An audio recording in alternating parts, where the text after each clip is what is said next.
Okay, kale bantu bange nyongera okubebaza okubanga mukyangoberera nze muzungu David Kadongo Kamo music analyst. Kino kyekijja kya Sepiria Waswa Sempebwa.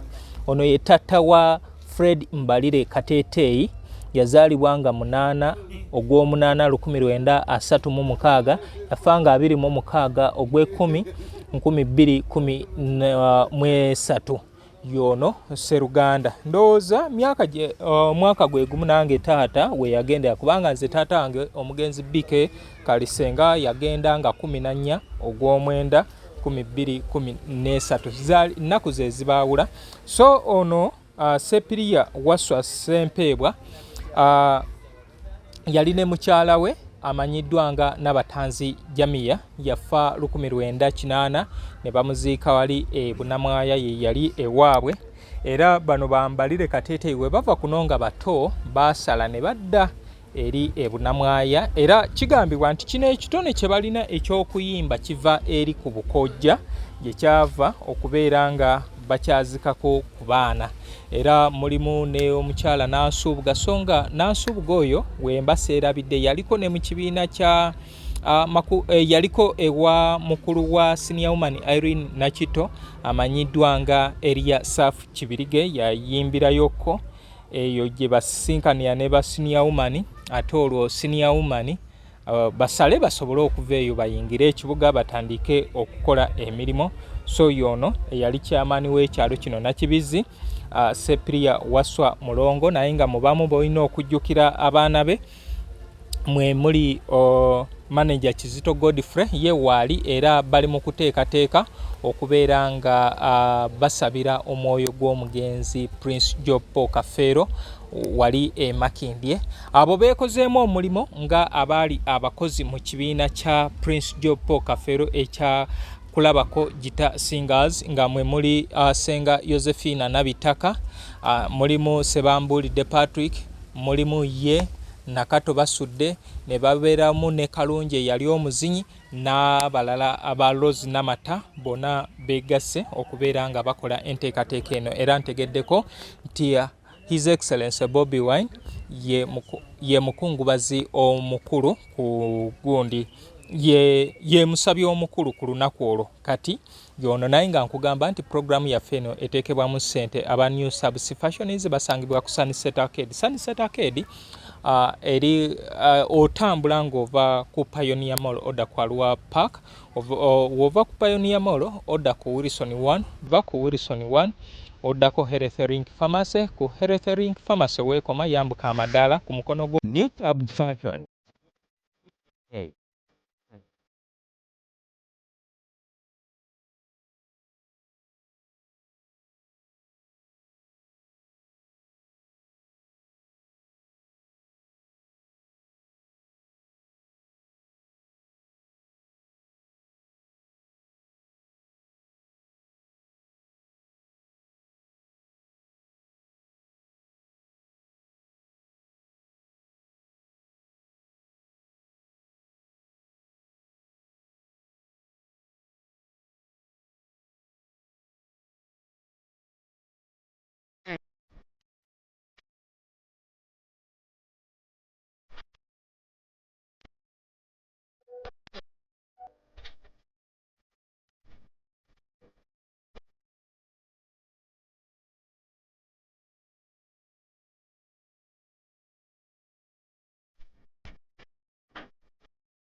B is a hotel and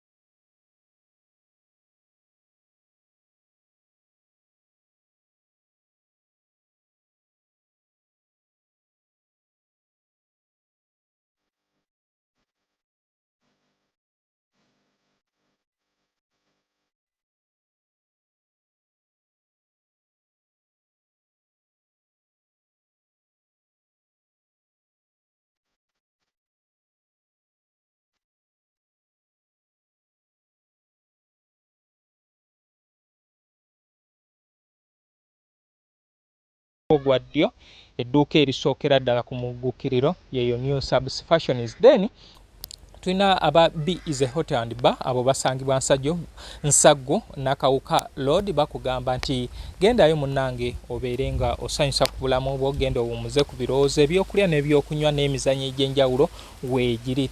Tulina Kikaya College and Vocational School, abo basangibwa ali ekikaya ku 7 that's Bulenga. Badde ne boarding arts ne sciences balina ne vocational. Mu luwummula luno twalayo omwana. Ekyenjawulo ekiri ku Kikaya College School okwawukana n'amasomero amalala nti bo woba ngo omwana atuuseeyo bamuwa omukisa okubeera nga asoma eno ku secondary ate nga ne ku vocational akaakalabya emirimu egya vocational, nti bo ensinga bwetambula beetaaga omwana agende okuva ku ssomero ng'alina ekintu ky'asobola okwekolera, kubanga oba oliawo bino bye tugatta Napoleon Bonaparte biyinza obutamuyingira oba obutamugasa, naye nga kiri eky'omu mutwe kye yakola kiyinza okuba nga kirina kye kimugasa.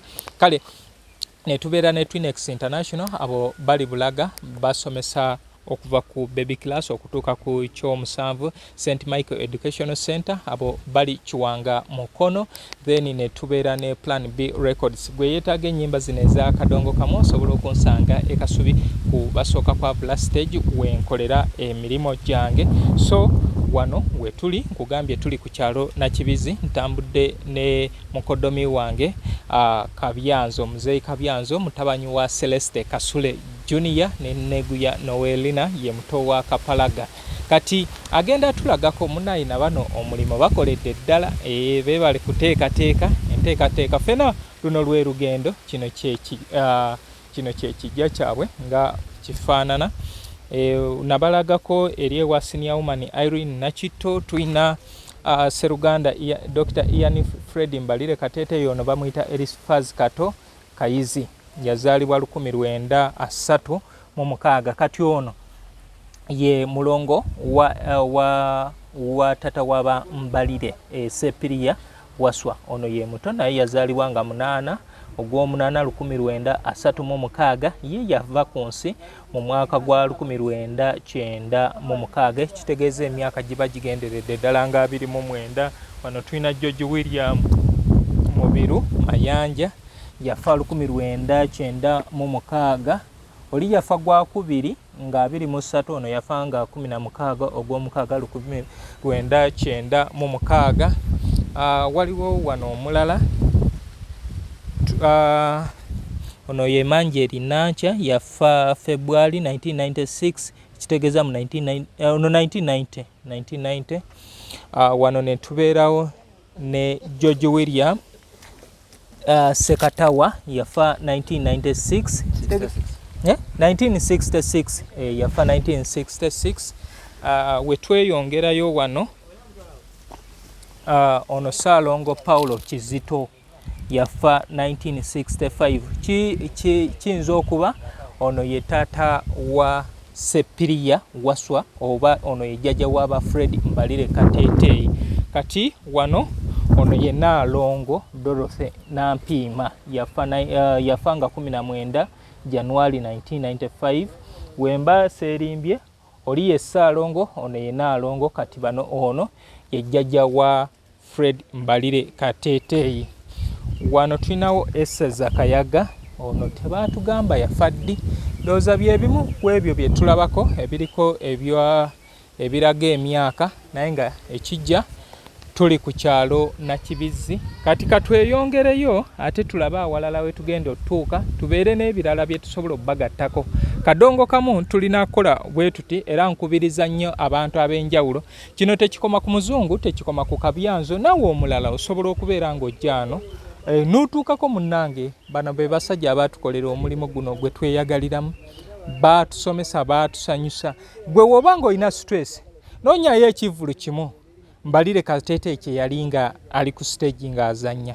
Ekyamazima n'egabeera mabanja ojjageerabira. Kyatagenda kukola kwe kukusasulira ebbanja, naye kino eky'okugobako stress Fred Mbalire Kateteyi ajja kikolera, kubanga ye yali entertainer. Ndina ebivulu bye biwerako ng'ali ne Prince Job Paul Kafero.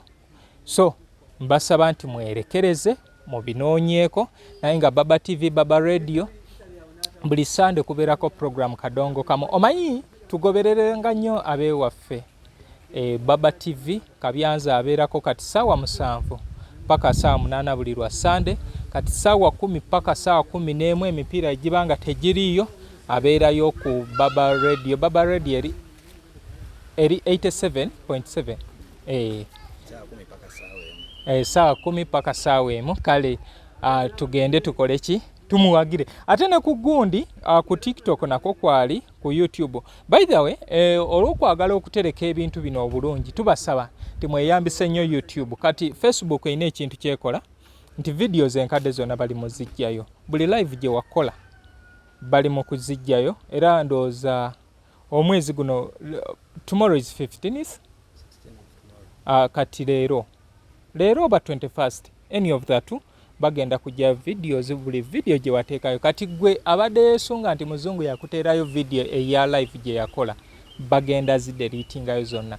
Kati kyekyo lwaki tubagamba timubeere ku YouTube yo kisigalayo unless nga channel evuddeyo. Nze Muzungu David Kadongo Kamu, music analyst.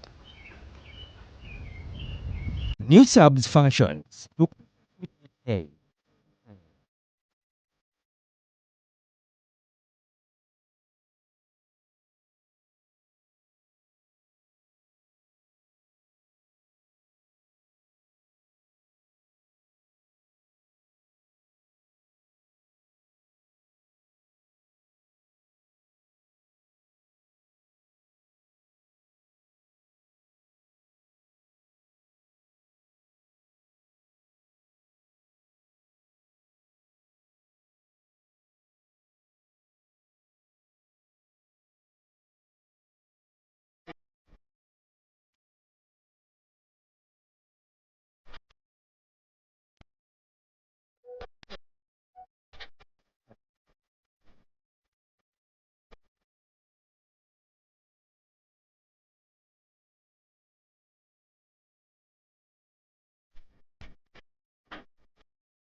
B is a hotel and